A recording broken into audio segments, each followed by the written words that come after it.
For anybody that feels stuck or tired or you're last on your list, I got news for you. You're not the problem. Because when you do things out of guilt, you turn other people into the villain. When you do it because it makes you feel like a good person or because it matters to you, you're now owning the power, and that changes everything.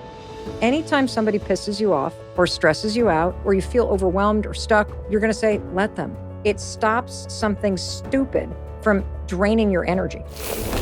You feel instant peace because it's the ultimate boundary. And when you say let them, you're not allowing somebody to hurt you. You're actually taking a step back and you're recognizing what is happening. The power is not in trying to change what this person is doing. The power is saying let them and detaching from what that person is doing. The moment you let adults be adults, you're going to be struck by how much time you actually have.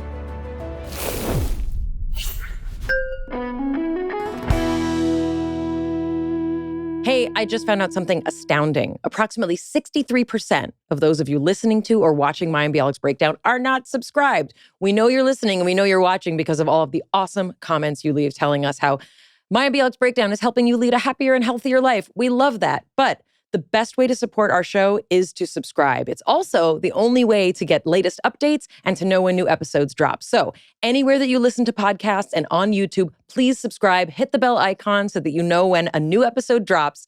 Thank you so much, and on to the episode. Hi, I'm Mayim Bialik. I'm Jonathan Cohen. And welcome to our Breakdown. This is the place where we break things down so you don't have to. Today's the first episode that we are filming with my new hair. I just need to say that. It's very curly. So I don't want anyone being like, what happened? I cut my hair. New do, new you. New do, new me. Pretty spectacular episode we have for you here today. Now, I know we say this a lot. Like, this is a great episode. However, this episode went totally differently than Mayim had planned. This guest just sat down and all of a sudden we were in a different direction. The conversation started and like, I don't even know how to describe it. Well, the best way to describe it is if you've ever tried to change someone and it hasn't worked, guess what? We know why. Also, if you feel stuck, if you feel purposeless, if you feel lost, if you're struggling, if you're anxious. How about if you're an adult who's still having temper tantrums and you don't know how to get out of that cycle? If you want to learn how to regulate your emotions in a way that most people have never been taught to do. Do you know how to ride an emotional wave? Most of us don't. If you're wondering if cutting off your parents is the answer to your problems, if breaking up with that person, leaving that relationship, ending that friendship is the right solution, don't do anything until you listen to this episode. Also, how do you program your brain to notice more synchronicity, to program your brain to see things in a happier light, a more optimistic light, to find opportunity? We are talking to none other than Mel Robbins. If you don't know who she is, you have to know who she is. The book that we're going to be talking about is the Let Them Theory, a life-changing tool that millions of people can't stop talking about. People are having this tattooed on their bodies. There's an entire collage in the book of all the different kinds of tattoos people have gotten that say, let them. We're going to find out how let them can transform literally any decision, any stuckness you're feeling. But we're also going to get to know a very different side of Mel Robbins. She cries more than once in this episode. She shares a very, very personal experience where she received guidance from the universe in a way that is really profound. We talk about trauma, and I actually wasn't even sure if this book would get us there. It gets us all the places.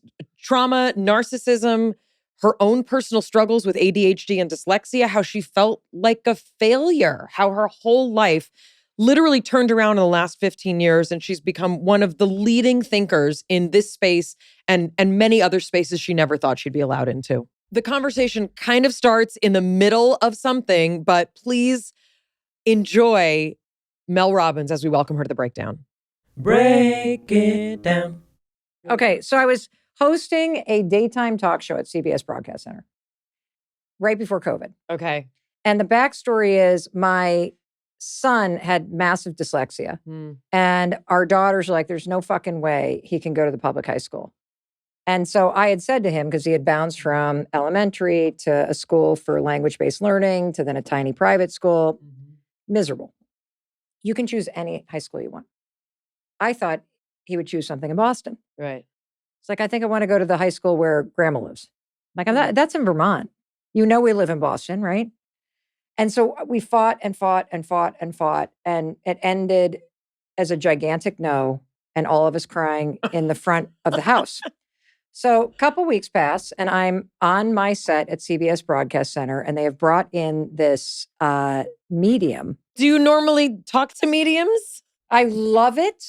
Yeah. And I'm looking for the play here, right? How do you know? Yeah. And since our talk show was not successful, the audience was filled with homeless people that we paid. And so I knew they were all there, but we didn't have an audience list. Right. So she's not doing a background check. Right. Meanwhile, I told nobody about what was going on. So she comes out and I just got chills already. And she looks like imagine you've walked into J. Jill and you have a lovely person that comes and helps you. This is what, like a lady who works at a right. Long cardigan, bob, sensible. And so she explains that I guess she was electrocuted when she was a little kid and she woke up in the hospital. We've had people on this show who have extrasensory abilities that develop from after electrocution, specifically from lightning strikes. Yeah, no kidding. Okay, so keep going. So she wakes up and her dead relatives are around her bed in the hospital. I want to talk to this woman. I don't want to talk to you. I want to talk to her. I don't blame you. She's way more interesting. So she realizes she has this ability to communicate with people that have died, and she's had it her whole life. And I'm like, do people have dead people? She's like, oh yeah, you travel with 2 or 3 all the time. I'm like, what? And she said, and once I start communicating, it's going to get extremely dense in here with people. And I'm like, well, how's this work? She goes, well, I'm just going to walk towards somebody and start talking to the person that's with them. So honest to God, the first reading out of the gate, she steps up, she walks over to the audience over here. She asked 4 women to all stand up. I didn't even know these people were related. And she looks right at the woman on the end and says, does your mother know you're pregnant yet? Stop. I can't. It gets, wait to hear that. Mom is at the end, goes like this. She goes like this. And she then goes, now, you've lost 2 children? Right. And now the audience is on pins and needles. And the woman's like, and she said, well, the daughter that you lost wants you to know that everything's going to be okay, and she's going to leave. But the son that's always the message, right? The son that you lost is here because he's connected to his brother. She contacted us 2 weeks later to tell us that she was carrying a boy. Jesus, that's the first reading. So then it gets crazy. She's connecting all these people in the audience, and then near the end of the show, she turns to me and she said, "Are you open to being read?" And I said, "Of course." And she said, "There's somebody standing next to you who is very adamant about wanting to talk to you." And I said, "Okay." And I have a friend who died by suicide who has come to me in a number of situations. And so I assumed it was Fred. And she said, this person is a pilot, decorated military veteran. Do you know who this might be? And I said, no. And then he said, are you sure? And I said, yeah, no. The only person in my family that's died that was in the military was my grandfather, but he was in the Navy. Could it be your grandfather? Nope. And then he says, well, he's getting agitated. And I said, okay, means nothing to me. And he said, well, does the letter K mean anything to you? I'm like, not really. I can't. And then she said, what about the name Ken? And I said, well, that's what we call our daughter Kendall. She is named after her grandfather, Kenneth. Could it be Kenneth? I'm like, oh, absolutely not. And she said, why are you sure? I said, well, because Ken was an ad guy. He was like Mad Men era. Yeah. If he had been in the army, if he had been an Air Force pilot, I would have known it. And she said, he's saying verify. Now, meanwhile, the control room has called my husband, Chris, and I hear in my little earpiece, we have Chris on the phone? No. Turns out your father-in-law dreamt of being a pilot. And he tried out for the Air Force Reserves in college and was denied because he was colorblind, a story I did not know, and that you could not look up. And this motherfucker was the kind of guy that would pick something like that was irrefutable. Right. So I now know, with cameras rolling and a live audience in front of me, that my dead father-in-law is there with me. Whatever, you're right. And she says, now, I guess he has a lot of grandkids. And I'm like, mm-hmm. And she goes, and your son is very important to him. And I'm like, mm-hmm. And she goes, I don't know what this means. I hope you know what this means. But he's here because he has a message for you. He's very, very worried about your son. Mm. And I'm like, okay. Yeah, I'm like listening. At this point, I can't even feel my body. Right. And she says, I don't know what this means. It's something about a nickname. Something's happening. There's something going on at a school. And you don't like it. And he's here to tell you, you have to trust your son. Whoa. And I walked off that set and I called my husband and I said, well, did you hear that? And he said, yes. And he goes, I have something else to tell you. And I said, what is that? He said, well, 2 weeks ago, my mother called me and my brothers and said she was going to downsize and sell the house in Vermont and asked us if any of us would want, to potentially buy it. And my brothers passed and I told her that we had decided to stay in Boston. And I said, well, why don't you call your mother back and tell her to get an appraisal because I'm not arguing with your dead father. We're moving to Vermont. And so we did. That's unreal. Yeah. Wow. So was this a moment when you went from like, I'm a skeptic to like, now I believe? Oh, I 1,000% believe. So how do you're one of the most logical, rational, well thought out brains. Oh my God, thank you for saying that. But how do you reconcile this with, dead people walk among us? I believe. I have no problem with it personally. I'm just asking how you think about it. Even if you do, I'm going to let you have a problem with it. It's true. It's right? You are allowed to have your own opinions. No, but here's how I rationalize it. I personally believe death is another birth. And that when you're inside a human body, in your mother's body, you are about to be born into a world that you have no consciousness about. And I believe the same is true about death, that there is a world you're about to be born in that you have no consciousness of. And I also happen to be married to a death doula. And we are extremely sort of energetically minded people. And I feel that there is if the word is quantum, or if the word is energy, or if the word is spirituality, that there is something so much deeper going on that we are all connected to. Where does that come from? Like, for you personally, are you a person like, oh, I had a psychedelic journey, it was profound, or I meditate, or like because not everybody has that, or they need a lot of assistance to get there. I think that, trying to make sense of a world that doesn't make sense. And I don't know why I'm going to get so goddamn choked up.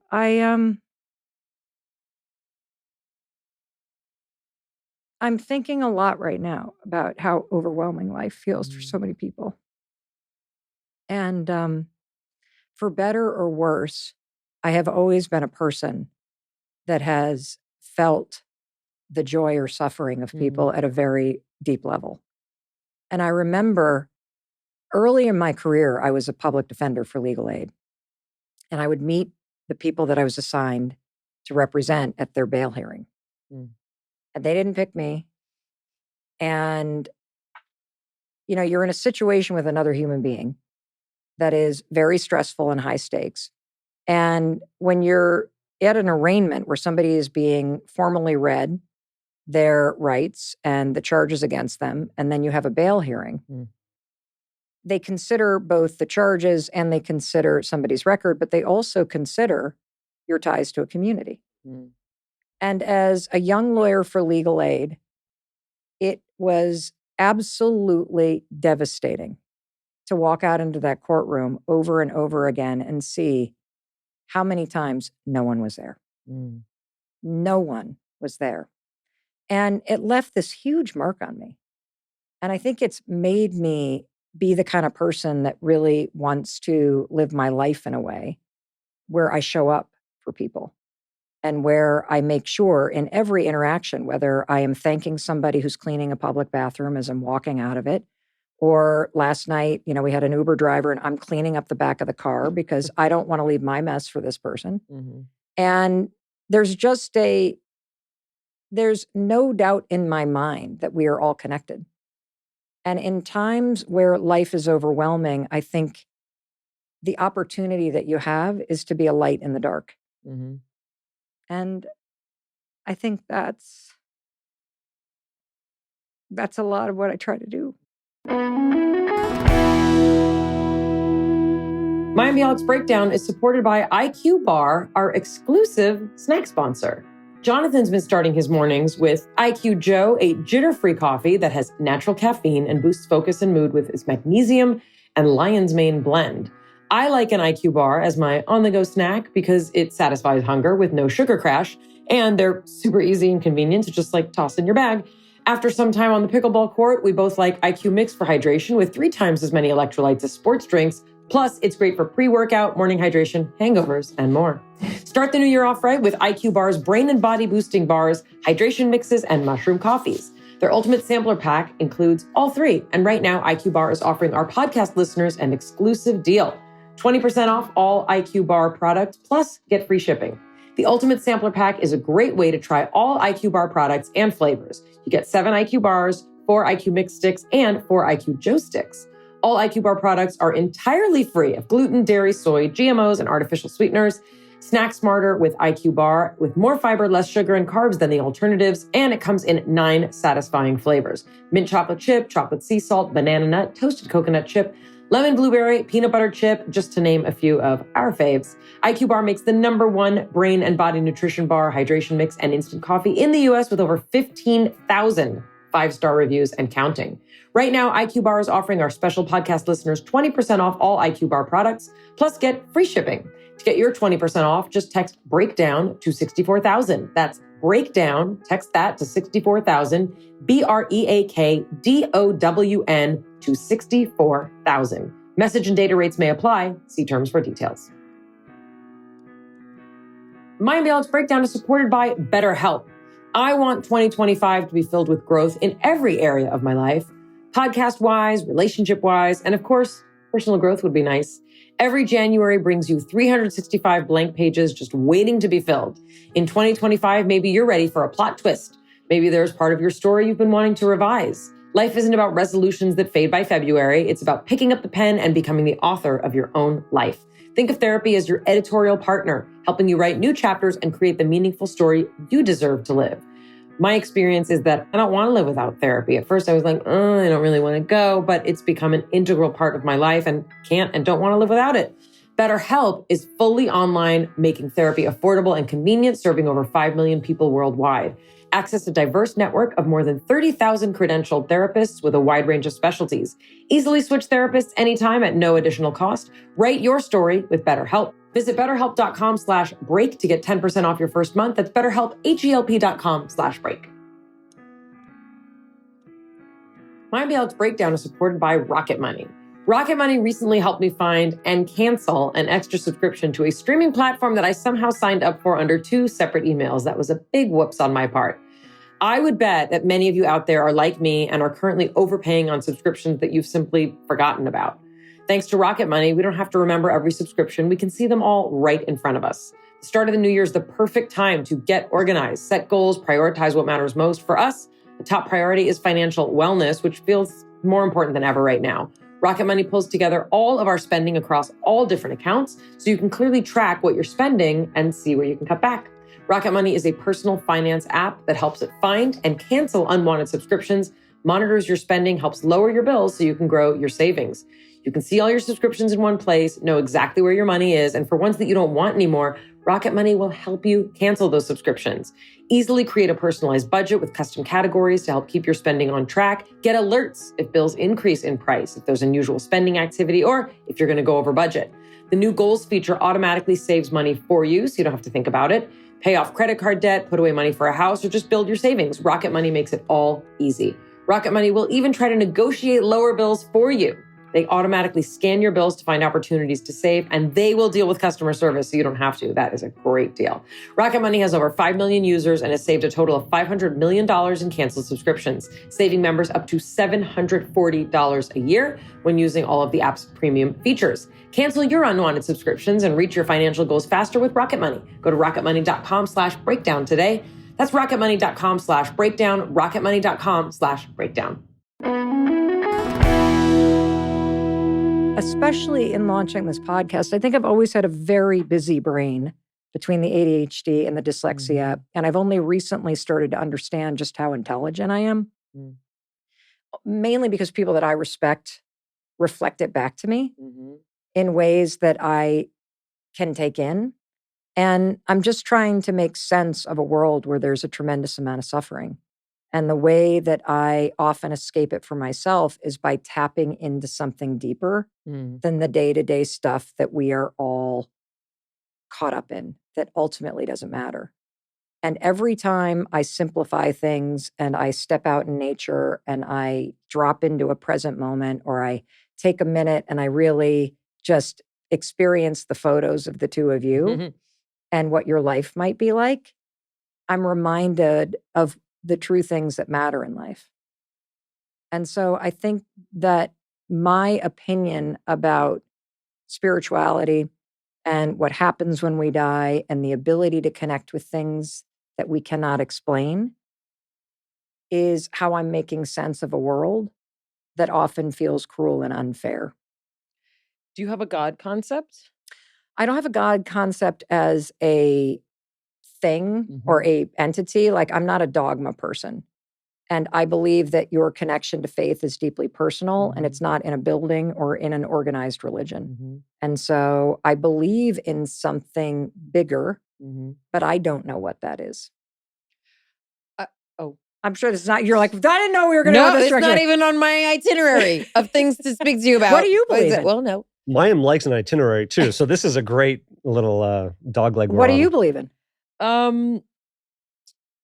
I was raised, I'm part of an ethnic people that has a very, a large umbrella, but also a kind of specific dogma, associated with it. And my grandparents were immigrants from Eastern Europe, and on my mom's side, they were very, very religious. And so, there wasn't really a separation for my mom's generation between sort of your identity and your religion. You just were, right? It's what was stamped on your passport and didn't allow you out of the country. Like that's sort of what I was raised with. My parents were born during World War II, also a very interesting, time post-Holocaust and all these things. So I was raised with a lot of tradition, a lot of ritual. But I will say my parents were not believers. And I had a very specific sense of identification with the God of my understanding, which the way that I was taught it, it's everywhere. Whatever it is, I was not taught, what a lot of people think about if you're raised as a Jewish person. Like, I wasn't taught a man in the sky. Like, of course that existed. And, Michelangelo's painting didn't help, there's a real, anthropomorphization of God, which I wasn't raised with. I really was taught that there's something and it both is inside of you and it also makes you up. And also it's the air around you and it's this indescribable thing. I took on a more religious life and also a life of more study, like traditional text study, which leads you to mystical places.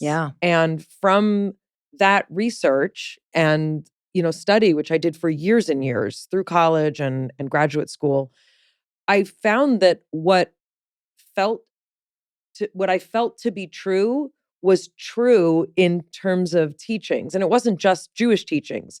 It's the same teachings that mystics of every tradition have all resonated around, which to me, one of the main credos of the Jewish faith is that we're one. God is one. Everything's one. And so it's kind of been like this, clicking into place of all these things. Like, I always felt that every religion has their expression, their prophet. The Baha'i faith always really appealed to me because it was like, oh, every prophet is true. Then they had a prophet that they say is true now. I stop at Moses. That's my thing. But that notion of we're all trying to make sense of a world that does not make sense.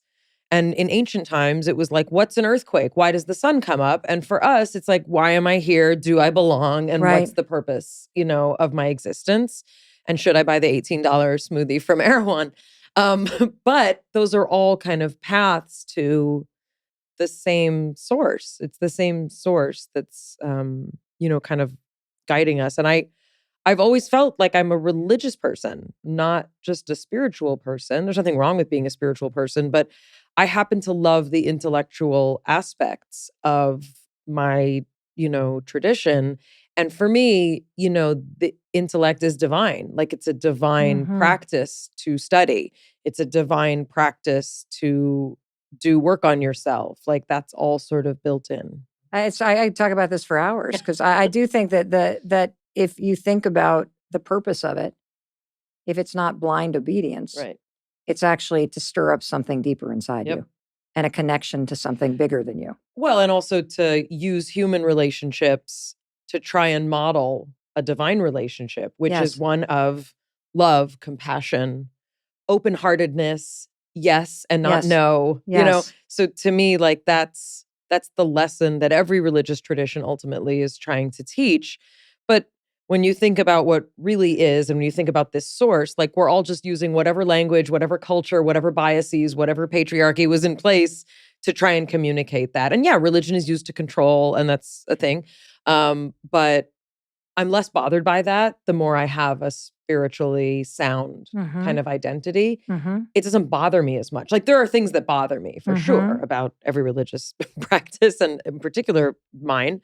But yeah, it bothers me less because there's a peace, Both of the podcasts, yours and this podcast, are trying to help people understand themselves, Yes. live better lives, overcome a lot of the suffering that you were feeling at the beginning. And science has come up with more science-based tools, more proof, more ways in which our brain is wired for ecstasy. And if we do particular practices, we're going to have less anxiety, more Right. optimism, feeling more joy. And also, we seem to, a lot of people need the science-based tool. Yet, on the other side, there are the mystics who have been trying to help people feel better, live Right. better, find the path that they're on, find the synchronicity in life. Like, what version of your life would have happened had you said no to Vermont? Right. Right? What struggle might have you have been in with your son? And so Yes. you had this divine moment of Yes. direction change and guidance. And a lot of people are looking for guidance too, right? Like Yes. there is no science-based tool for looking for guidance. Well, you know what's interesting about science and interesting about research, which I believe deeply in, and I am not a scientist, and I do not do academic research. I mean, when you have 21 million followers and the size podcasts that both you and I have, you have a massive focus group. They like a lot of funny things. We Yeah. sometimes can't really put our finger on it. But here's the thing that I think a lot about. That I think that there's this interest in science because we're looking for a reason to believe that actual simple things that we used to do will work now. I've been thinking lately a lot about the fact that let's just say that we're still living in a world where cigarettes could be marketed to children and everybody could smoke everywhere.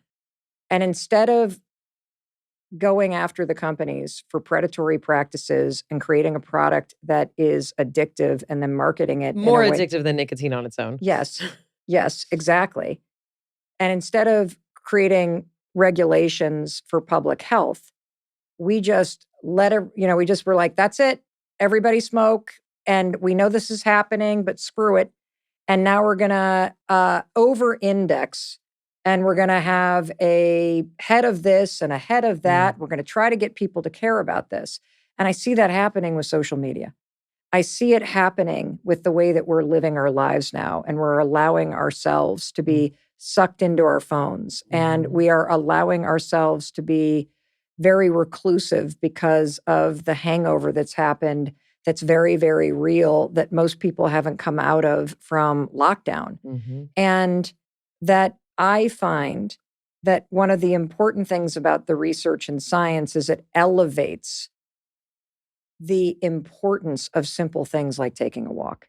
It elevates the importance of things that we all know.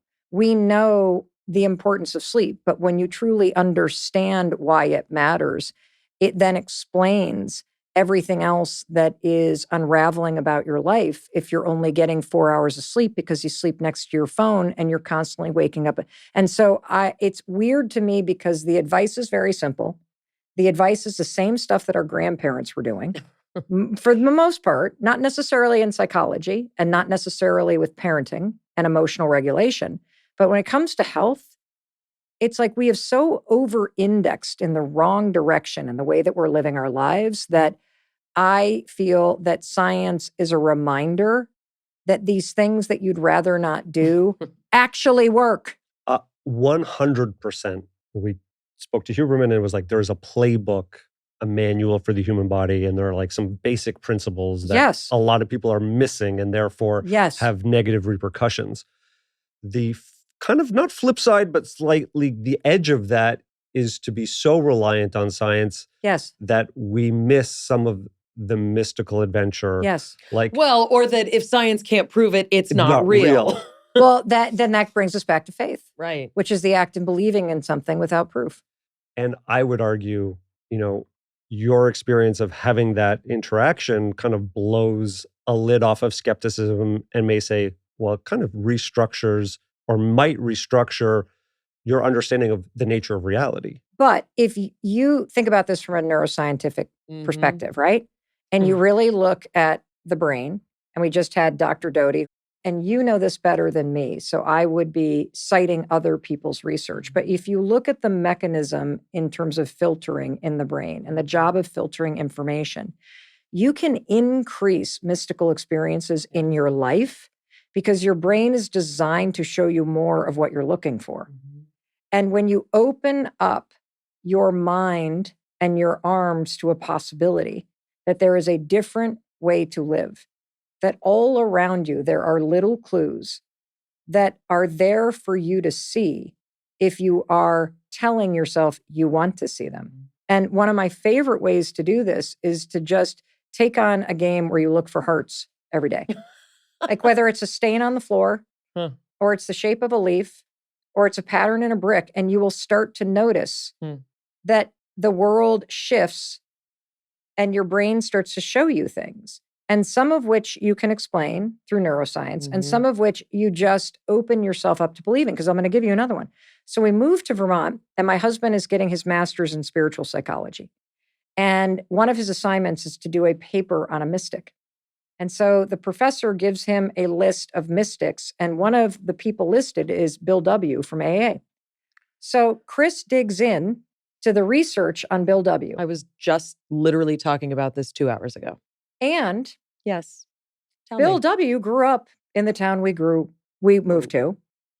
And as Chris is researching this and reads about his grandfather, who was a huge drunk and very abusive, he had this unbelievable story happen where he drives the horse and buggy up a mountain, goes and hikes up to the top and has this crazy life-altering experience, drunk, and then comes running down the mountain into the center of this little town, East Dorset, and runs into a church and basically explains that he's seen God, blah, blah, blah, blah, blah. The whole thing changed Bill W.'s life. Wow. I live on that mountain.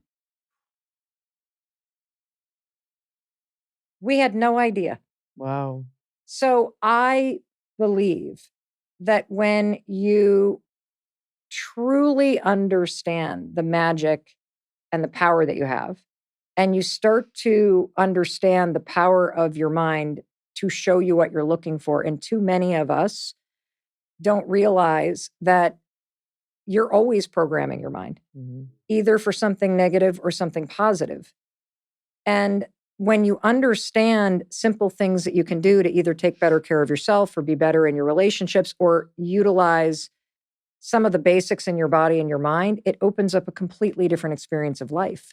And so the more you lean into the mystical and the more you lean into seeing signs and really calling out the coincidences and celebrating them, which only magnifies your brain's intensity around seeing it again. Like the fact that you were like, I was just talking about, I'm not surprised at all. Right. I actually feel like I'm meeting you now, even though I've admired you from afar, because this is the moment that we're supposed to like have our audiences meet, and you and I are supposed to meet, and the synergies are supposed to happen. And when you go through life believing that, unbelievable things happen.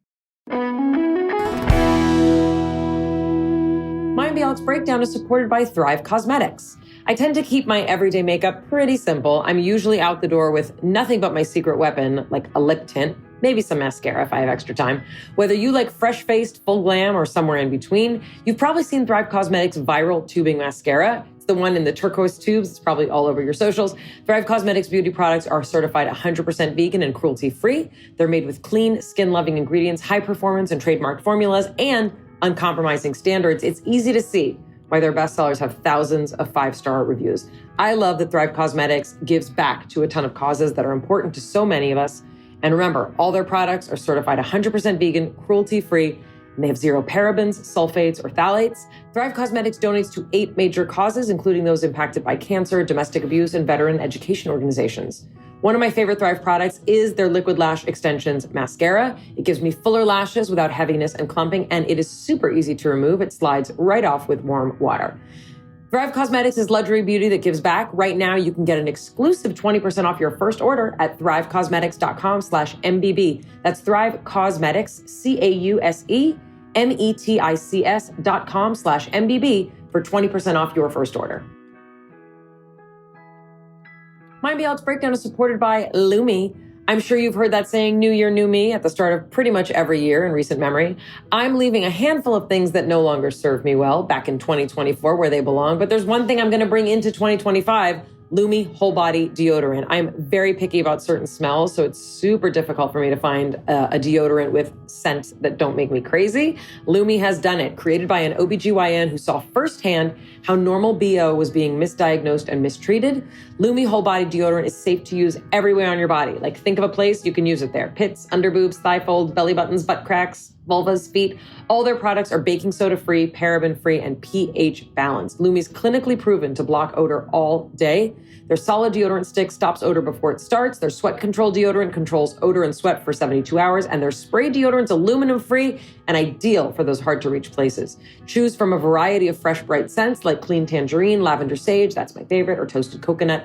Lumi's starter pack is perfect for new customers. It comes with a solid stick deodorant, cream tube deodorant, 2 free products of your choice like mini body wash, deodorant wipes, and free shipping. As a special offer for listeners, new customers get 15% off all Lumi products with our exclusive code. And if you combine that 15% with the already discounted starter pack, it equals over 40% off their starter pack. Use code Mayim for 15% off your first purchase at LumiDeodorant.com. That's code Mayim, M-A-Y-I-M, at LumiDeodorant.com. Support our show, tell them we sent you. Smell fresher, stay drier, boost your confidence from head to toe with Lumi. My Bialik's Breakdown is supported by AG1. Most resolutions are hard to maintain, but AG1 is one of the easiest things you can do for your health. Make it the one habit that you will actually stick with. AG1 helps me and Jonathan get closer to our health goals for 2025 every day by supporting energy needs, digestive regularity, immune support, and even a healthy mood. There is no right time for better health. There's just now. So get started with AG1 today. AG1 simplifies our morning routine so that we're starting 2025 off on the right foot. It's like daily self-care. We know we're doing one good thing for our bodies every day when we start out with AG1.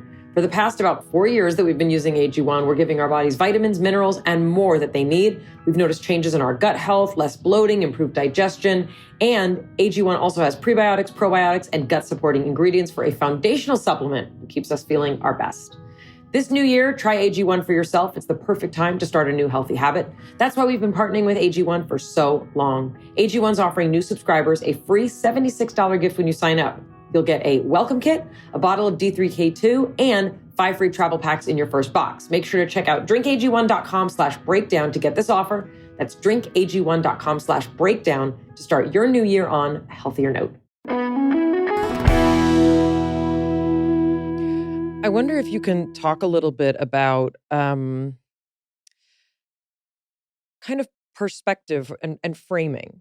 You know, you talk a bit about sort of framing in terms of what you expect, for lack of a better word, what you can manifest. Mm-hmm. Can you talk a bit about, in terms of when you think of what ails people, how much of it is about literally perspective shifting? Because a lot of people feel like, oh, if I had the money, right, I'd have this, or I would do that, or if I had more time, or if I had a nanny, or if I didn't have kids, right? But how much of it is actually a shift that you can do all on your own, just between your own two ears? So the first thing, I'm going to answer your question, but I want to say something first. That everything that I'm about to say will shift your perspective. It doesn't change the very real circumstances that you're dealing with. Mm-hmm. But shifting your perspective is essential, because until you actually believe that through your attitude or your actions, you can have a positive influence on any problem or any situation or any circumstance or any discrimination or any political environment that you're in, until you actually get to the point where you believe that your thoughts and actions could truly matter, you won't do anything. See, I think the biggest thing standing in people's way is hope. It's not the ability to change that's stopping people. It's the opinion that it doesn't matter anyway. And so a lot of what I think about and what I really am trying to give people is a borrowed sense of belief. Because I do believe that absolutely anybody can make small changes to the way that they think and to the actions that they take. And those small changes truly do have the power to shift everything. But if I can't get you to first have a little bit of hope that it could work for you, you're never going to do it. Because they stack. They're Yeah. cumulative. Well, because it's so easy to go, well, that never works for a person like me. That's easy for you guys because you're the host of Jeopardy and you're a neuroscientist, or that's for people like that, but not someone like me. And so until you have that little door open that maybe, just maybe this could work. And there are ways that you can get somebody to do that. You can basically show them someone that was in very similar circumstances and how small shifts work for somebody that was just like you or who was in an even worse situation. You can use science to say, well, you may feel a certain way, but this is what the research actually says. But that's the first step, is suspending doubt, resignation, and the evidence that you have that nothing's worked, and having a small moment of personal faith that I have no evidence based on my history that this change could stick or it could make a difference. But for some reason, I'm going to have faith in myself and in the actions that I take, and I'm going to trust in that. It really struck me when you mentioned that you didn't think of yourself as intelligent until more recently, because obviously I assume with everything you've accomplished and everything that was a prerequisite, which clearly it's not, right? There are ways that you can still achieve, even having reservations, right? Yeah. About your potential. But I wonder if what you're talking about, is it a version of a sort of imposter syndrome where people believe like, that's not for me, or I'm not good enough? Like, is it a version of that? I don't know. I think it's more primal than that. I think that, we get into our patterns. And even if what you know is making you miserable, it's still what you know. And if you look, and you know this better than I do, I'm just citing research from people that have come on the show and that I've dug into for the book. But if you really accept as fact that human beings are hardwired to move towards what feels easy in the moment, and to also move instinctually away from what feels hard, what you know, even if it's making you miserable, is easy. It's why it's hard to get out of a relationship even when you know it's Yes. bad. It's why it's hard to get out of bed in the morning when you dread the day. you're waking up into. I also think it's a little bit of a failure of imagination, not to make it someone's fault, but when we aren't shown another possibility, like that's all that exists. So my example is that at 17 years old, I burnt 3 of my fingers on a toaster oven. And my sister, who was on her own magical journey to recover from decades of fibromyalgia and being unable to walk, and who changed her life drastically, Mhm. she cupped my fingers, and the burns that I started to see immediately from singeing the blisters were healed. And I knew that she had done something that like opened up an area of magic. And I turned to her and I'm like, I want superpowers. Like, that's pretty freaking cool. Wait, like you're talking like superhero type, and it's And I joked with her at the time. I'm like, do I need to hum, chant? Like, 'cause she was, this was 25 years ago ish. And she was meditating and doing yoga and doing all the stuff that's much more normal now. And back then in Toronto, in a fairly much more conservative world, like she was way out there. And we would tease her a lot. And she wouldn't, I didn't really have the language to explain what she was doing. And in that moment, like, and I even think to myself, how real was that? Did I really see the blisters? But so in you're that, gaslighting yourself. a little bit, because it really starts to push against the nature of reality. The scientist in me is very uncomfortable with this conversation, but yes. Well, exactly, right? Yeah. It's like, well, what is real? Did you really see the blisters? Did you make up the fact that you had a miraculous healing moment?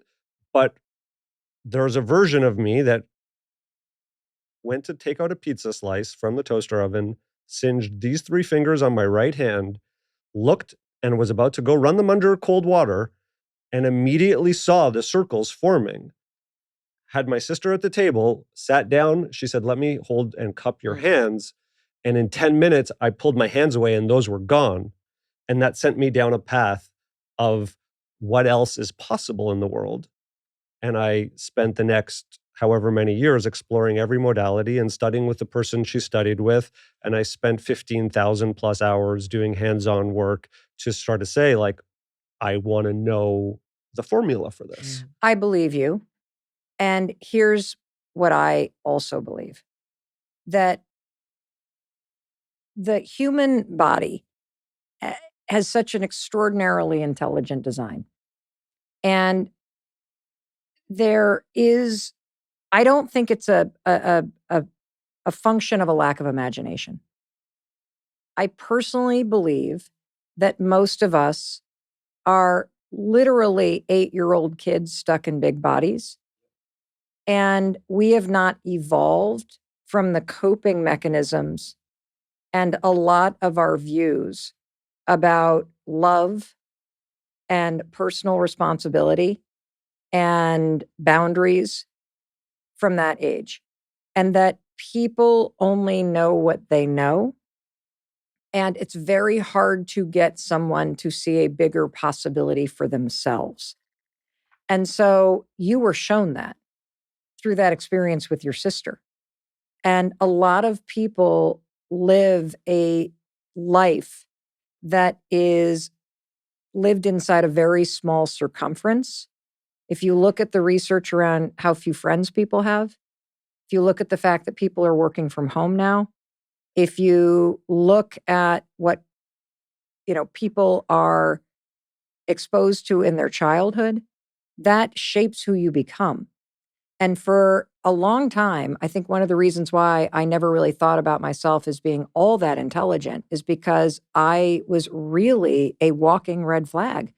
I mean, I was a very toxic person, and I don't like to label other people. I typically would say toxic behavior, but the result of having an incident of childhood trauma in the 4th grade, where I woke up with another kid on top of me, and burying that experience, and then not knowing that I had dyslexia and ADHD, and I'm part of this lost generation of women who are, for like a couple decades, had no idea that there was dyslexia and ADHD because they had only studied boys in the 1970s around ADHD. Which goes for most of our health issues Correct. as well. I Just mean, like, women, how does our body work? Correct. And women are still not included in the clinical trials because of our hormone issues. And so it's sort of like they do medication like a golf tee. We'll put the ladies on a lower dose, we'll put the dudes up here. So there is so many things that can be explained. And I didn't know. When you have dyslexia or ADHD and it is not actually addressed, what develops? Anxiety. And that's what I got treated for. And the underlying issue is always dyslexia and ADHD. And when I look at the research on ADHD, I have the particular type of ADHD that has a high correlation to extremely risky and impulsive behavior and to alcohol. So that explains why I was basically an alcoholic during college and law school. It explains why I cheated on every boyfriend. I just thought I was a horrible human being. And so I was in this And there was no language in the vernacular to correct that. Oh my God, no. And so and this is the thing about people that are stuck, because I have been stuck so many times in my life, that when you're someone who's stuck, you're not actually stuck. You're in deep conflict with yourself. Do you want to know the hardest working person in a classroom? It's the person who's struggling. It's not the person who's getting great grades. It's the person who doesn't get it. Yeah, the teacher. And we look at people who are stuck and we think that, oh, you must be complacent or you must be still. No, people know when their health is out of whack. People know when they're giving up on themselves. People know when they're not thriving at work. People know when they've given up on their dreams. People know when you're in a relationship that is a relationship where you're retreating in a way where you don't deserve it. But you're in conflict because you don't know how to get out of this pattern of behavior or this situation that you're in. And so then what starts to happen is you start to develop a narrative to explain it. And there is this phenomenon in psychology, which I'm sure you're aware of. This is from Dr. Paul Conti at Stanford, who, as you know, wrote the big book about trauma and was Lady Gaga's psychiatrist and super brilliant. And he's the first person that came on the podcast that talked about something called attribution, which basically means with all the intelligent, amazing design of the human being, I didn't know this, that there's one massive flaw. And the massive flaw is that children do not have the attribution ability yet, which means if adults are psycho around you or in a bad mood, you have no cognitive ability to attribute it to them and not to you. 100%. We talk about this a lot because the only skill of a child is to try and make it right. Yes. And the last thing a child will think is, I can actually change anything, right? Yeah. You get a false sense of power, especially if you grow up in alcoholism, of like, if I do this, she'll behave this way. If I do that, he'll do that. Well, that's survival. But, right. But ultimately, it's an extension of a survival mechanism where if I complain about them, I'll get hit in the face. If I complain about this, it's not going to change. It's going to get worse. I'm going to be punished, right? So this is what I always say. The only person that there is no recourse for abusing is yourself. Yes. As a child, no one can tell you don't do that. No one can tell you you're not to blame. It's a perfect cycle of what to do with those angry feelings and those scared feelings and all of that. Absolutely. Which is why there are so many of us that reach adulthood and at multiple and various moments throughout your life, you find yourself unhappy or stuck or frustrated or lost or in a broken situation, and you somehow think it's all your fault. Or behaving badly with yourself, like which me. just reinforces it. And then the inability I wasn't saying no, like it's you, true, but okay. it's like, no, but it's absolutely true. And then because you can't stop yourself, because you don't actually understand what to do, you literally stay trapped in it and you think there's something wrong with you. And so for me, back to the intelligence thing, I say to myself, how could I possibly be that smart and that intelligent if I'm constantly doing things that hurt me or other people? And that's also confirmation bias. It's just like with the hearts. If you're looking for hearts and you find hearts, great. If you're looking for ways to show I'm a fuck up, you're going to find it at every opportunity, even if that's not what's happening, right? Correct. So we were having a discussion the other day and he was like, oh, I was just going to fuck it up. And I was like, I wasn't saying you're going to fuck it up. But if his narrative is I fuck things up, you're going to see it even in places that it doesn't exist. Correct. And then you get into like, why are you being so defensive? Why are you attacking me? Well, I'm actually not, right? It's like, sorry. You did a very good Didn't job mean to- de-escalating that conversation, by the way. Oh, I was you were- really proud of you. You were on another planet. I tried to Byron Katie him. I'm like, but is that true? But is it true? I And was he's like, like, yes, I it is. feel it's true. I'm like, Byron Katie didn't tell me what to do when he says that. I feel it's true. I don't know. I want to ask about dyslexia. Yeah. I grew up with a generalized learning disability in the second grade. I was learning Hebrew and English. Hebrew was going great. English, not so Also well French, at all. they're supposed to Oh, teach yeah. you I as well. also was learning French. None of that was working for me. My mother, who was a psychoeducational consultant, was always like, "You're so bright," and always Oh, very God. verbal and Yes. you're Fixed so mindset. Here we go. so smart. And I'm like, I can't speak in any language. this kid Adam Spitz is reading books like this, Yes. and I cannot. And Yes. and I can't get through school, and I don't know what they're asking me, and I'm frustrated and angry and starting to lash out. Yeah. How does someone? Well, first, what did your dyslexia look like? And second, how does someone with dyslexia go to law school? And that's an enormous level of reading. I have no idea. I basically almost failed. Like there's this crazy story where after first year, I don't even want to tell you this story. It's so embarrassing. I applied to law school. Let's just be real. I applied to law school because my boyfriend at the time had gotten into graduate school, and I was working as a temp at a law firm, and I freaking hated it. But I didn't know what else to do, and I didn't want to get left behind. So I applied to all these law schools. I get into Boston College Law School. I get there, and I'm like, this is not for me. But what else am I going to do? And so I sit, and like a lot of people, I literally faked my way through it. I would sit in the library for hours and talk to people. That's what I did. I Yes. just would talk to as many people. Talk. And then I would panic and stay up all night. And I would try to write the paper. And then I would go to class, and my strategy, because the thing about people who are dyslexic is if you don't opt out and go, I'm losing hope, this isn't for me, and you opt out, you find a strategy. Mine was to talk first. So if you raise your hand first and have something to say, you don't get called on. And so that's how I faked my way through it. But I remember everyone was applying for those law review things. What a joke.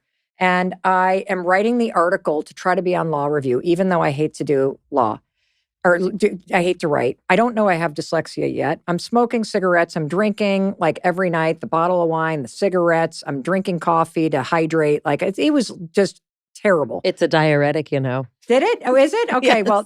Well, so I pull an all-nighter to finish this 30-page paper so that I can apply to be on law review. And I realize I have no printer paper. And this thing is due in approximately half an hour. So I take out, no joke, a spiral-bound notebook. No. And I rip out the pages. And I feed it through. And the last page printed on a diagonal. And then I took a paper clip and I drove to the school and I slid it underneath the door. Like, can you imagine what they thought when they saw that thing?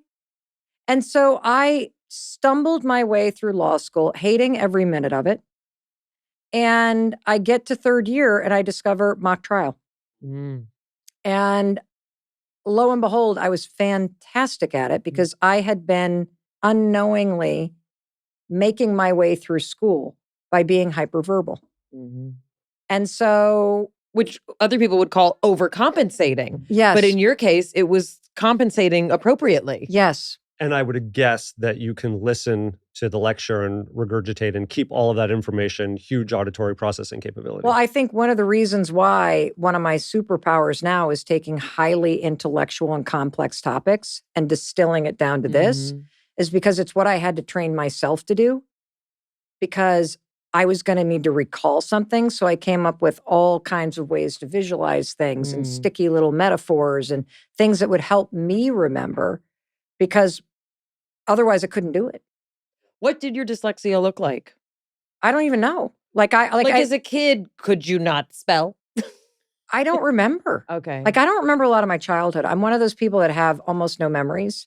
And that's because I think from the fourth grade on, after that incident of being sound asleep and waking up to have an older kid, on you. Mm. I disassociated and I lived in a constant state of being on edge. So I wasn't present for a lot of my childhood. And I've come to learn it's a very common experience.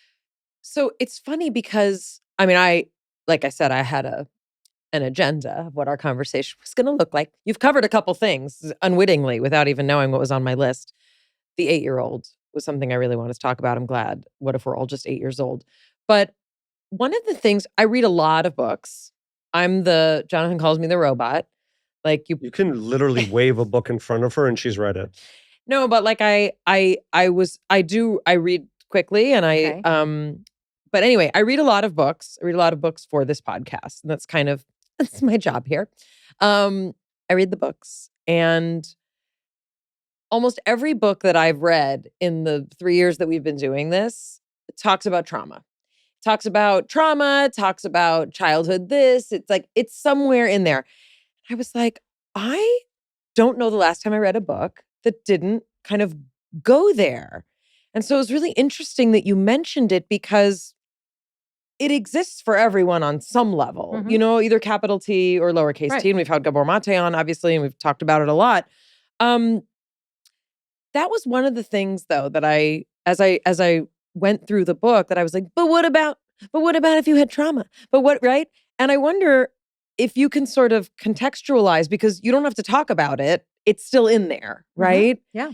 And I think what's so, the reason that people say things like, this radically changed my life, I refuse to live any differently. The reason people are tattooing this, let them, all over the world, right? The people are having this tattooed on them.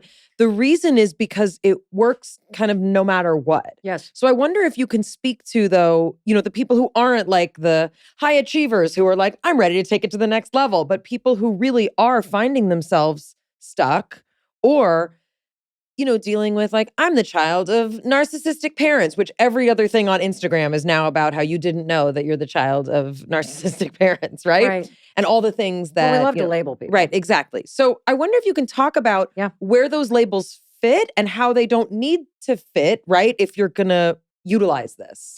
Well, so the let them theory is ultimately a mindset tool. And what it does is it helps you in a nanosecond to identify what's in your control and what's not in your control. And so if we back up just a little bit, this is ultimately a book about learning how to work with the fundamental laws of human behavior and human wiring. And what I have come to learn is that I had been working against it my entire life. And when you start implementing this tool, and that's an important thing, this is not a concept, it's a tool. And the reason why it works is because it is a tool that exists in a legacy of deep wisdom, ancient research, philosophical principles, and therapeutic modalities. And it applies all of that in an instant, in any situation that you are in, where you are focusing on something or someone that you can't control. And it then prompts you and reminds you what is in your control. And so the way that you use it is... It's also the foundation of what Bill W. discovered Yes. with Dr. Bob Yes. in a hospital, Yes. which is you can only control what you can. Yes. And you pray for the wisdom to be able to know the difference using this kind of tool. Yes. Right?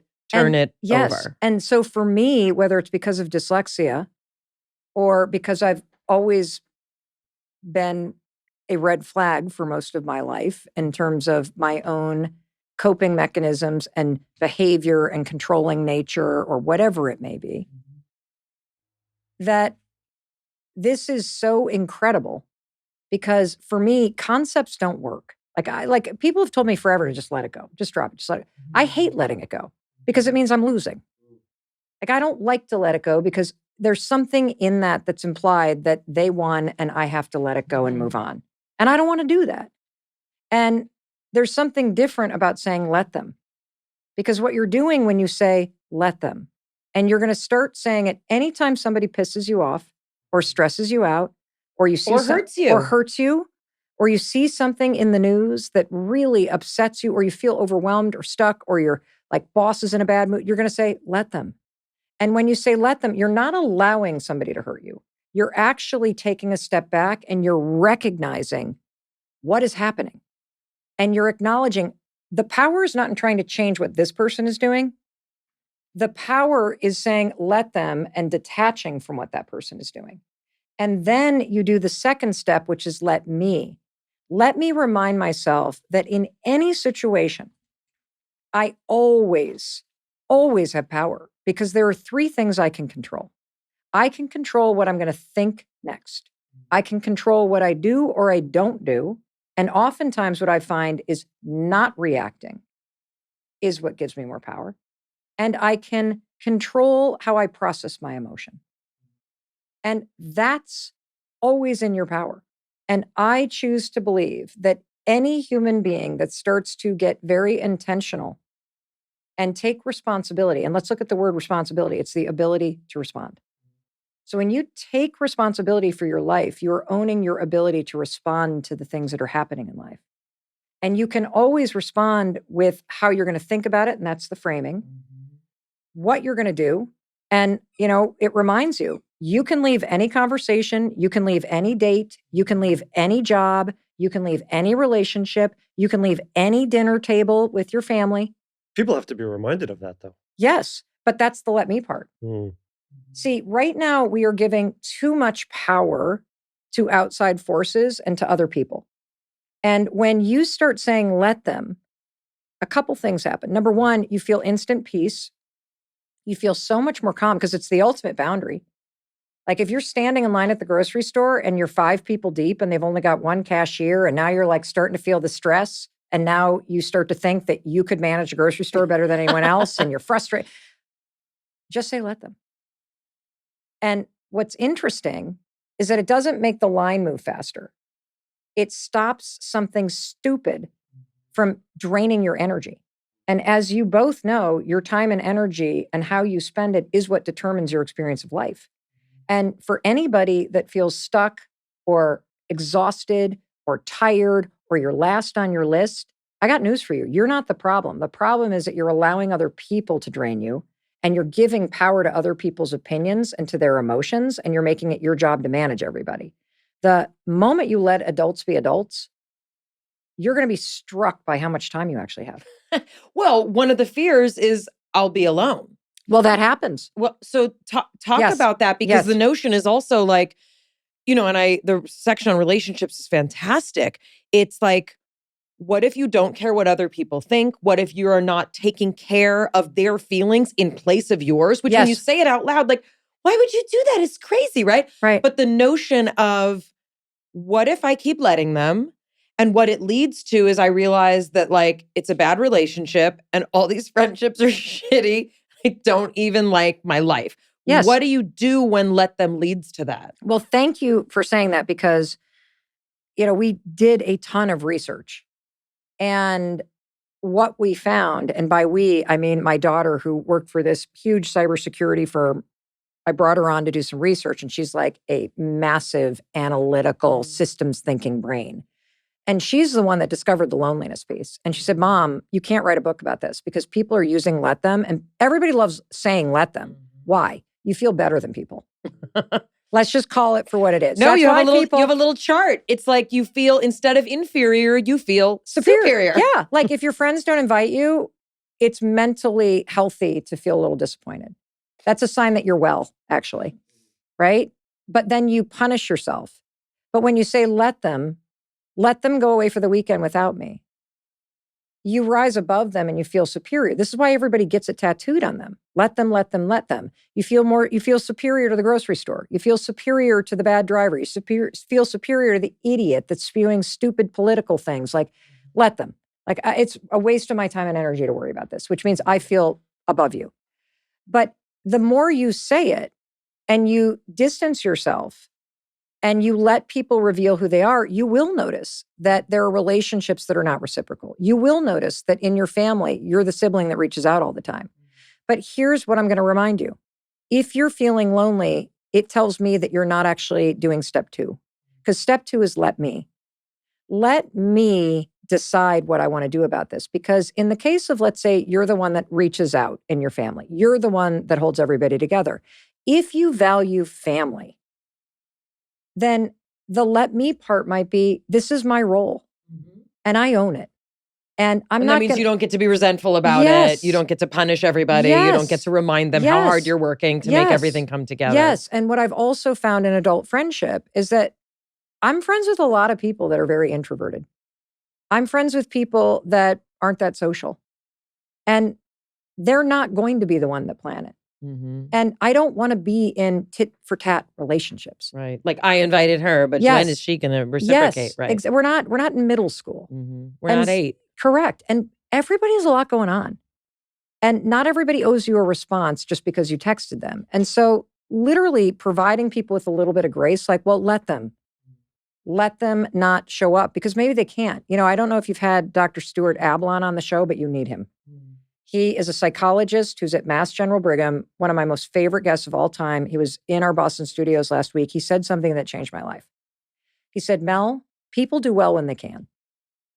And if they're not doing well or they're challenging or they can't change, it's because there are like 5 fundamental skills that are missing. But you do touch on this. Yes. People change exactly when they want to. Yes. And what I was taught, and like my whole life, it was some version in my family or my social life of why aren't they, and then fill in the blank. Why aren't they doing what I want? Why aren't they acting the way I want? Why won't they do this like I do? Whatever.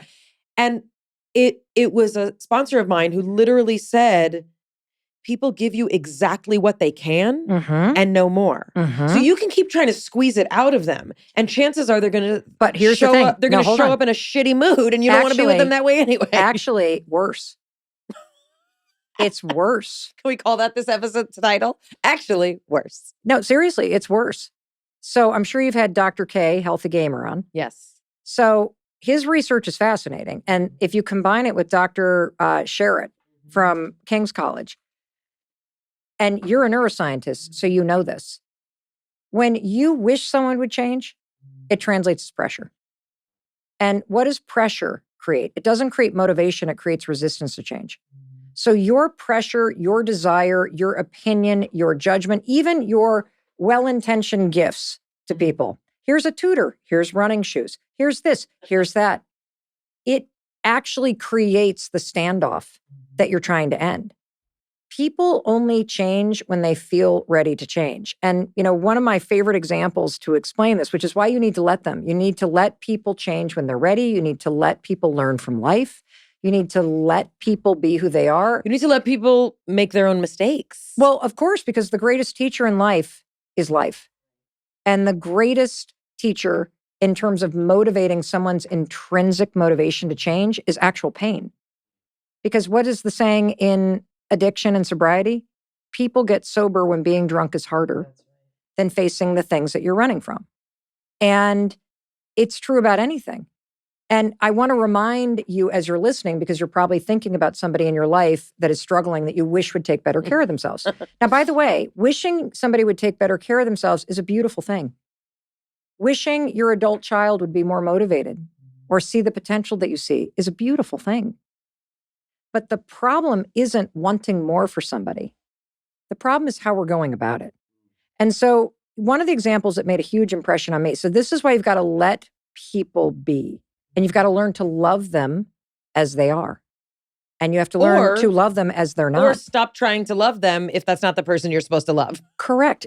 Unless it's family. I mean, Right. Family teaches you how to love somebody you hate at times, Well, yeah, there are times when it's appropriate to not have a relationship with Right. family. I worry that estrangement's on the rise. I worry Totally. that, emotional immaturity also means when you cut somebody off without explanation. Emotional immaturity is not actually sitting with somebody and explaining why. The number of Instagram reels that go around of like, here's the solution, cut everybody off. No. And then you get this like self-righteous indignation of like, I ended a toxic relationship, which in some cases I'm not going to, like, that may be like, it's fine, abuse, I don't know.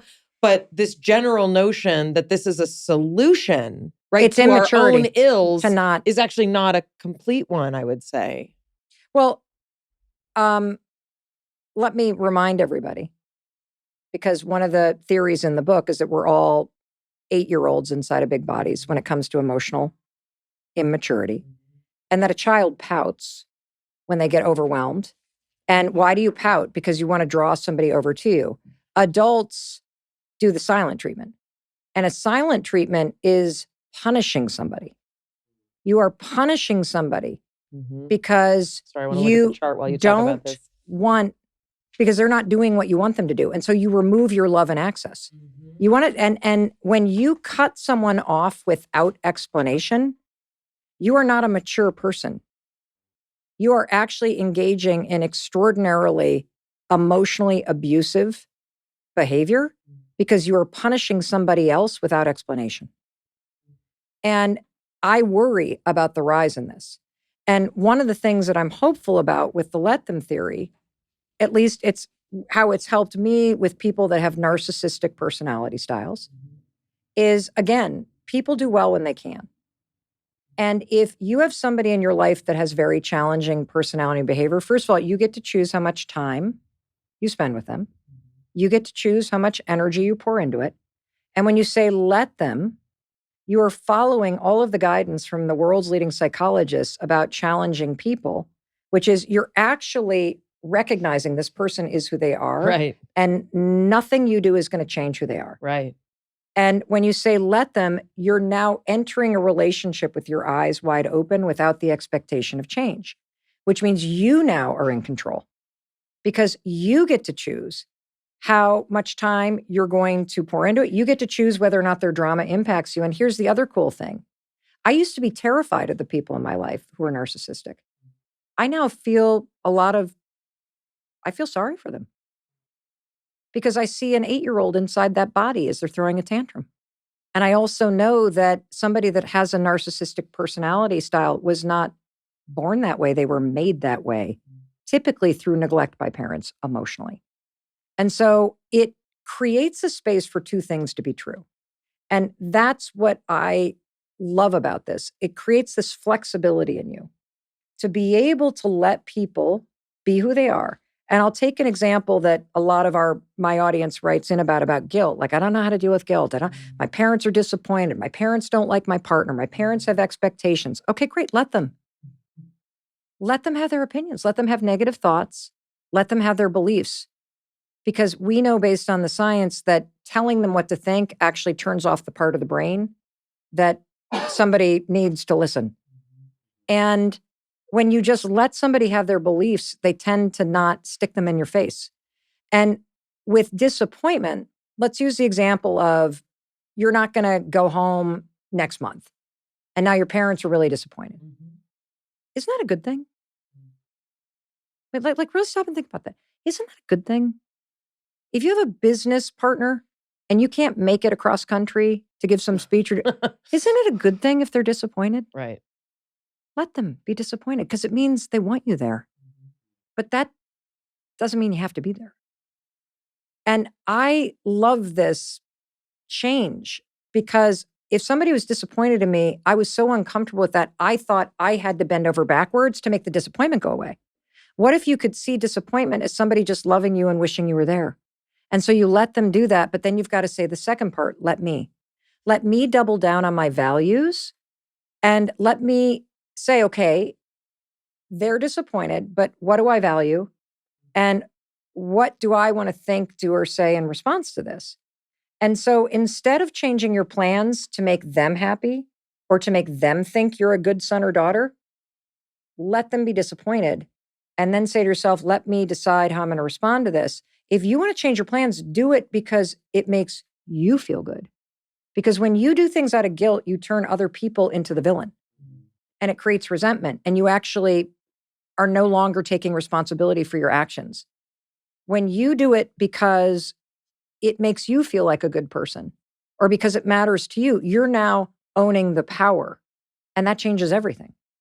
I wonder if you can talk a bit about the kind of over-identification, both with our own negative thoughts and also the over-identification that we have with other people's thoughts. So this notion of, you had something in the book about, you have a section in the book about fearing our own negative thoughts. And that sometimes we can think horrible things about We do people think that we horrible deeply things. love.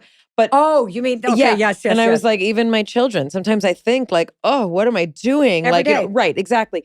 And this notion that we don't have to over-identify with that. We don't have to over-identify with other people's expectations of us or even their feelings about it, right? Like, Yes. you may be hurt. It was not my intention to hurt you, but I can't necessarily fix that for you. You talk about riding an emotional wave. And I think this is something that a lot of us don't understand. I didn't. Can you explain what the riding the emotional wave is? Yeah. So I didn't understand what emotions were, which is why I was afraid of them. And learning that an emotion is just an automatic 6-second chemical explosion in your body. And also learning that if you don't suppress it, react to it, numb it, or overthink about it, most emotions, if you just let it rise up and fall, it dissipates in 90 seconds.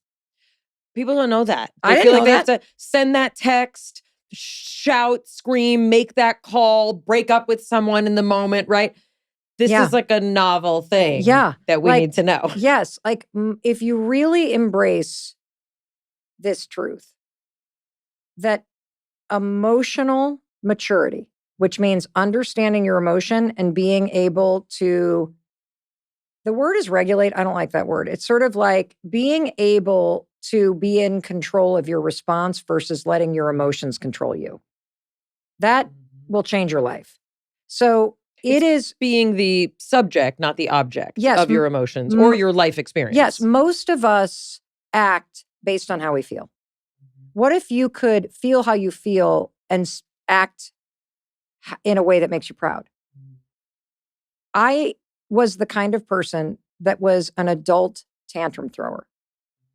When I got overwhelmed at life or work or something's going on with a kid, it was like a tidal wave of frustration. And what would you do? Oh, I'd rage text, I would scream. I'd send those, the emails that people send that are like a page long. You spend an hour writing and then you hit send and then, and it doesn't do anything. Right. I would come home after a stressful day at work and vomit all over my family. It's not okay.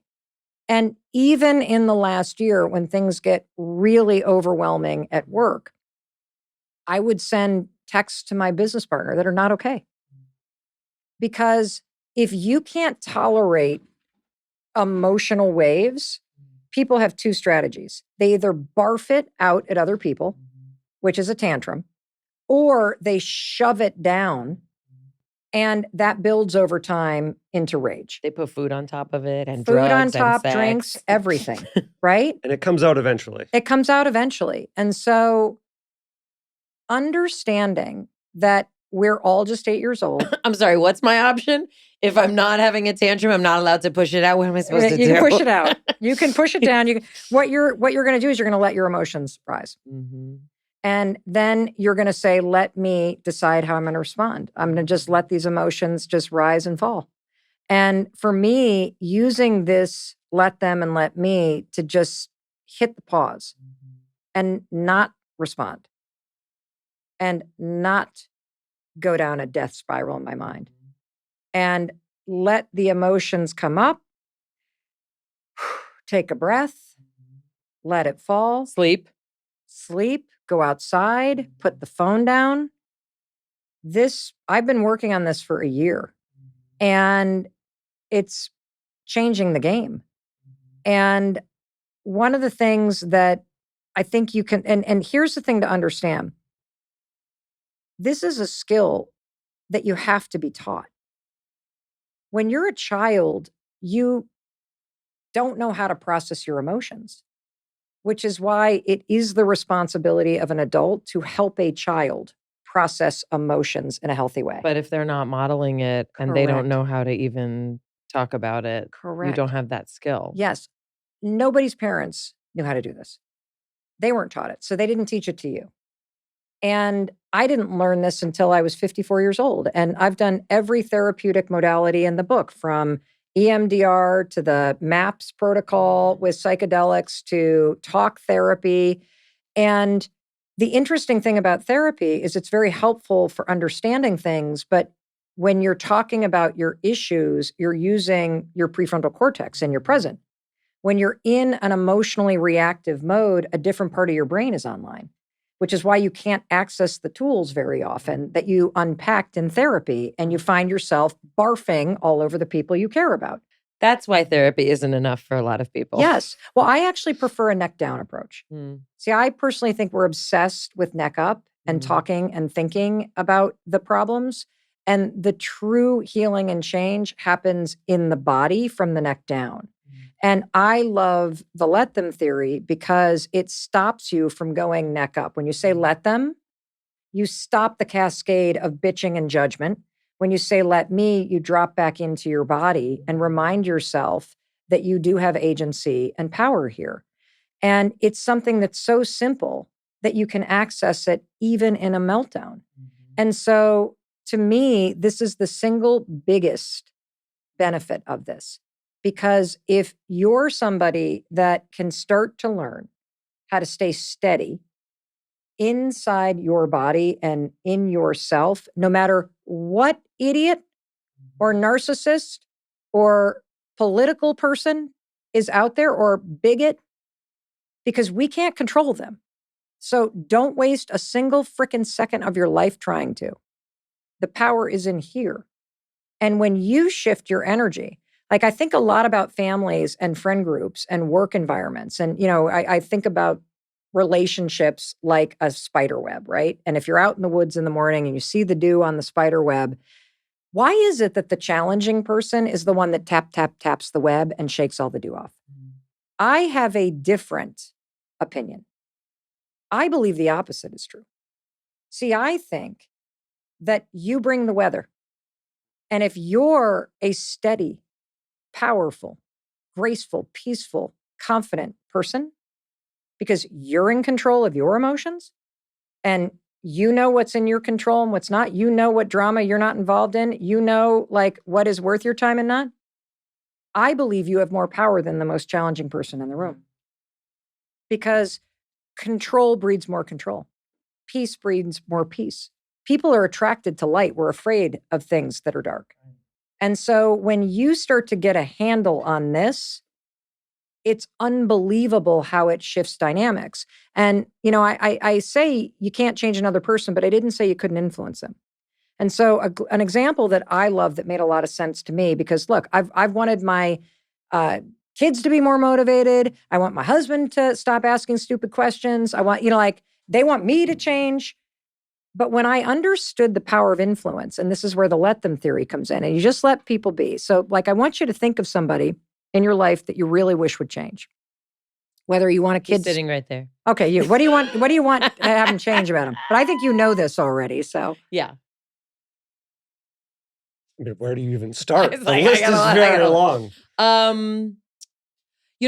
I wish that I had a Trello board. no, I wish that Jonathan would consider other people more when he's making plans. Okay. You just make plans?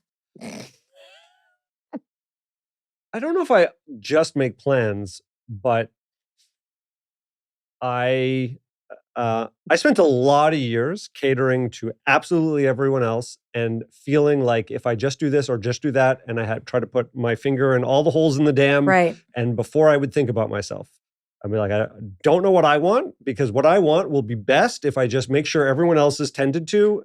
Believe it or not, it was a revelation to me that this is most men. I was just like, I don't want them to react. I don't want her to cry. I don't want that tantrum to happen. I don't want my parents to be upset with me. And if I just, and so constantly scanning, constantly. And so it's been the last few years, more than that I'm like, I got to get clear on what I want and see how I can fit everything else around it. So it's like, oh, my son has a tennis tournament. I'm going to go with him. These are the times. This is where I'm going. But he's a little bit Ayn Rand now. It's a little bit objectivism Got over it. here. Well, this is I'll give you what has worked in my marriage. So being ADHD, I'm a mess and I run late. And if you look at my husband's bathroom counter, it's like a Zen hotel. If you look at mine, it's like a CVS aisle tipped over. And he wishes I were cleaner. He wishes I wouldn't like walk to the waste paper basket as I'm blowing my nose and then get a text and then put the Kleenex on the counter. And it wasn't until he sat down and explained the impact of that on me. See, there's a difference between what you intend and the impact it has on somebody else. And so you do have to let them be who they are. So you are a person who is learning to put yourself first. You're a person that is prioritizing your needs. So we're going to let you. But then it's on you to sit down and say, when this happens, this is the impact on me. And when Chris said to me, every time I see a Kleenex or I see your crap migrate to my sink, it makes me feel like you think I'm the maid. And it's like a giant middle finger from you. That's not what I intended. So when I know the impact to somebody that I care about is not what I intended, I am now motivated to do something. Now, here's where it gets interesting. Chris still has to let Mel be Mel. And if I don't respond and I don't course correct after somebody tells me something that important, I am revealing to Chris that I don't care about him. And then Chris has to, then I have to and then Chris, now it's on Chris. Is this something I can live with? Because people reveal who they are and what they care about through their behavior. And you always get to choose whether or not this is just something you're bitching about. So it's the 69% of the things that the Gottman research says are never going to be resolved. But it's not a deal breaker. Or is this in the category of behavior where I'm either giving up on some dream for my life or it's a misalignment of values, which is a different story. And sometimes it needs more than one conversation. Of course. Because people are in their psych. Yes. People are in their flow and you don't think that the tissue is going to upset Chris that much. And you have to sort of get it and into here's the thing. I'm going to tell you something. The only way you know if it's no longer an issue is if you can end your bitching about it. At some point, Chris has had to say, all the other stuff that Mel brings to my life outweighs the Kleenexes on the counter. What you focus on grows. Yes. Yes. Acceptance is the answer to all my problems today. And so what you focus on grows. The other thing that I wanted to point out is that the reason why it's so important to learn how to let people be who they are and love them where they are and where they're not is because if you look at the research on the power of your influence, I want to give an example because this one made a big difference for me. If you're sitting at work and you're tap, tap, tap, tap, tap, and you're working through lunch and you're shoving a sandwich in your mouth and you see a colleague get up and they go for a walk every day and then they come back and they're refreshed and happy and you keep working and weeks go by. And then all of a sudden one day, you're going to look up and look out the window and go, I think I'm going to go for a walk. But here's the interesting thing. You think it's your idea. You don't credit your colleague, but it was actually your colleague's influence that gave you that idea. And so particularly with people that you care about, when it comes to them changing, first of all, understand that people change when they're ready to change, when they feel like changing. People do well when they can. And if they're not doing well, it's because there's some skill or there's something going on in their life that makes them not able to do well right now. But you also have to create enough space so that it's their idea. You know, your adult kid that's struggling in school knows they're struggling. Of course they want to do better. Of course they feel pressure, not only from the people at school and pressure of knowing that they're not doing well, but now they feel your judgment too, even though you're well-intentioned, which just makes somebody feel more paralyzed. And most of us like stomp up the stairs and why aren't you motivated? And it's not about will. It's usually about some skill. And we don't have the conversation from the standpoint of let them be who they are, and then let me have a different conversation. Let me apologize for the pressure. And let me actually lean in and ask, how do you feel about this? And what do you want to do about this? Because when somebody is asked what they want to do about something, what's happening is you're allowing that friction that somebody feels to be internal instead of it being friction from you. And that then creates the space for somebody to move toward change because it has to be their idea. Because we've all been in the situation where somebody wants us to change. It's annoying as fuck. You're literally like, I got this. I'll go for a walk when I want to. Don't fucking tell me what to do. And so you enter the standoff. And then when you start to feel like maybe you want to go gluten-free, maybe you want to stop drinking, you don't do it because you also don't want people to go, I told you to do it. Right? And so there has to be enough space where you feel accepted for you to start to galvanize the desire to do it for you. I wonder if you can clarify two things. Mm-hmm. On the one hand, let them is not let them abuse me. Oh, hell no. It's the opposite. So can you clarify that? Yes. Because I think a lot of people would be like, I'm in a relationship and he keeps cheating on me and I don't know what to do. Right. Just let him cheat on me. Yes. That's not what this, right. So can you Yes. So here's give us what the it other is. side of that? I think one of the biggest things that keeps people in toxic dynamics in relationships, whether it's dating or it's a situation where somebody's disrespecting you through cheating or gaslighting or whatever it may be, is excusing away behavior. And so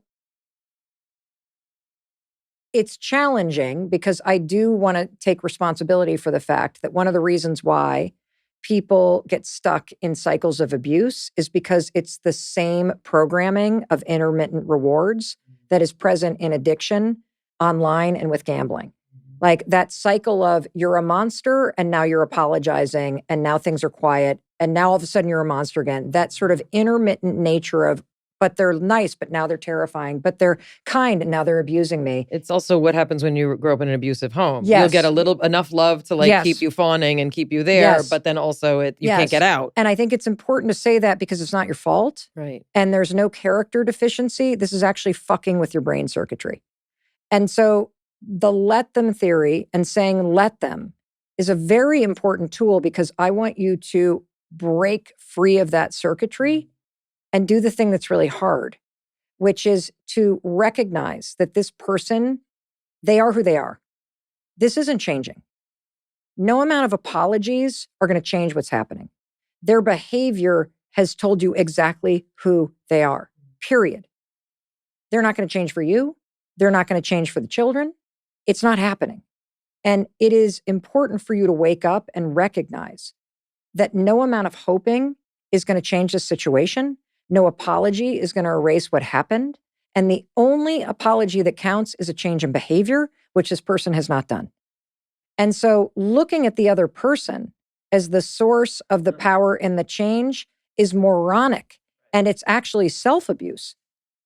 Looking at yourself and saying, let me see this clearly. Let me accept the behavior as who this person is. And now let me, with very clear eyes, say to myself, is this what I deserve? Some people say yes because of traumatic history. And so deserve is probably the wrong word. Is this what I want? And maybe not even is this a turnoff? Hell yes, it is. And so when you come back and say, this is who this person is this what I want for my life? And if you're really stuck with kids, I would remind you that your kids are watching. And if you wouldn't want this for your children, do not stay in it because you are modeling something. And this is why this is not about allowing anything. It's about recognizing what's happening and prompting yourself to understand that no matter how scary it is, no matter how lost you feel, no matter how alone you are, how much abuse you've taken, that you have a responsibility to yourself, the ability to respond, and you have the ability to choose something better.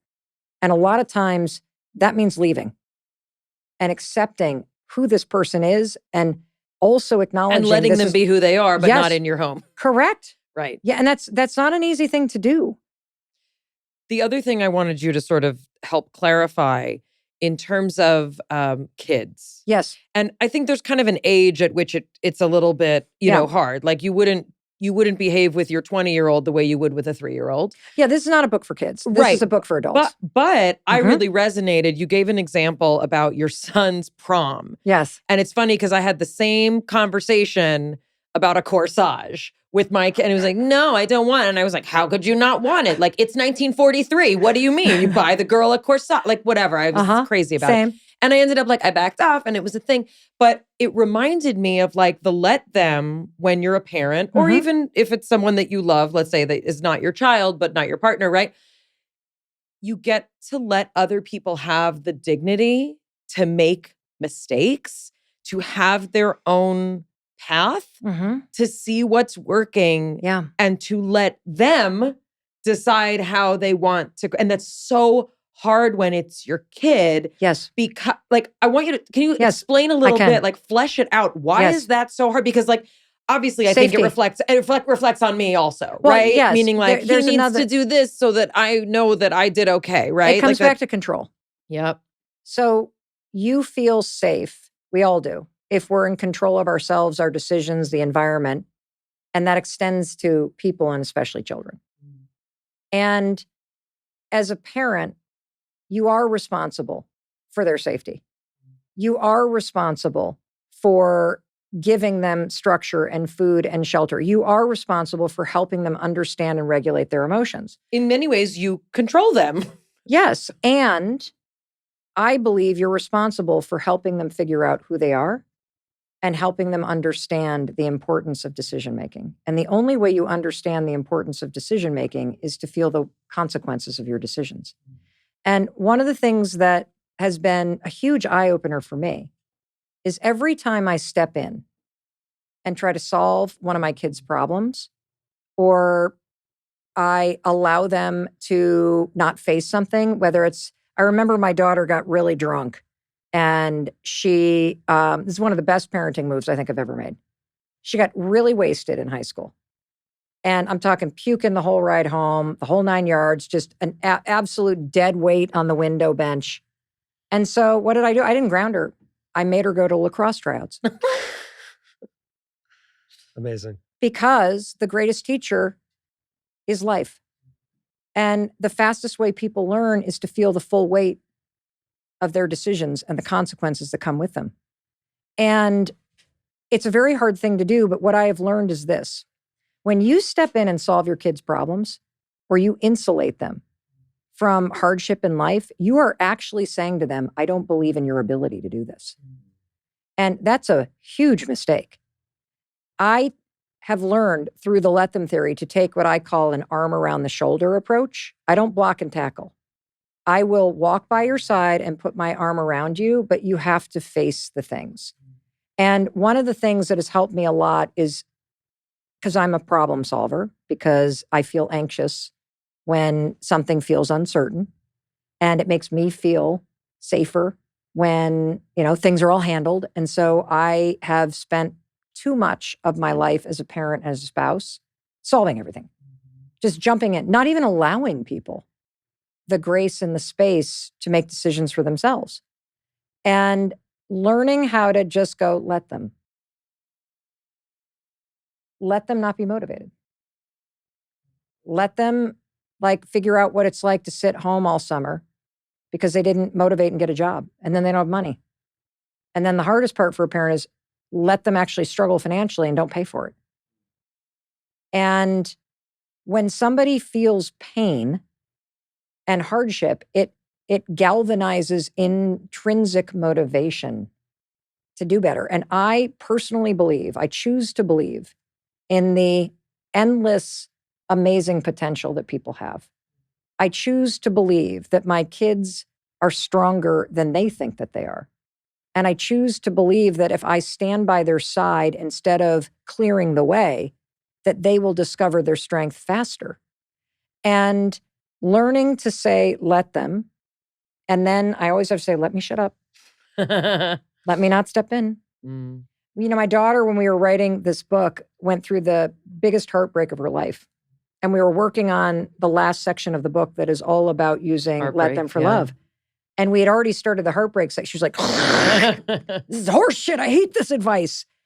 And it was absolutely unbelievable to go through this experience, because here you have somebody in a deeply depressive state. It was a 2-year-long relationship where we're in love with him. His parents are in love with her. The breakup happens. We're removing the photos from the digital camera. It's grief, because you're having to unlearn your life with this person. And watching your child go through a depressive state, you would literally step in front of a train to take away that pain. Don't do it. Don't do it. Let them grieve. Let them stay in bed for days. and have the arm around you approach. Because when you do that, you're actually giving them the space to process and to feel and to move through something while saying, I'm here with you. And there are so many times where I would catch myself wanting to solve it. And instead, I would start to say, do you need me to listen? Or do you want some advice? And 99% of the time, she would just say, just shut up. I just need you to sit here with me. And when you do that, what's so cool is that we don't allow people to truly discover their potential because we think we know better or because we think we can help them.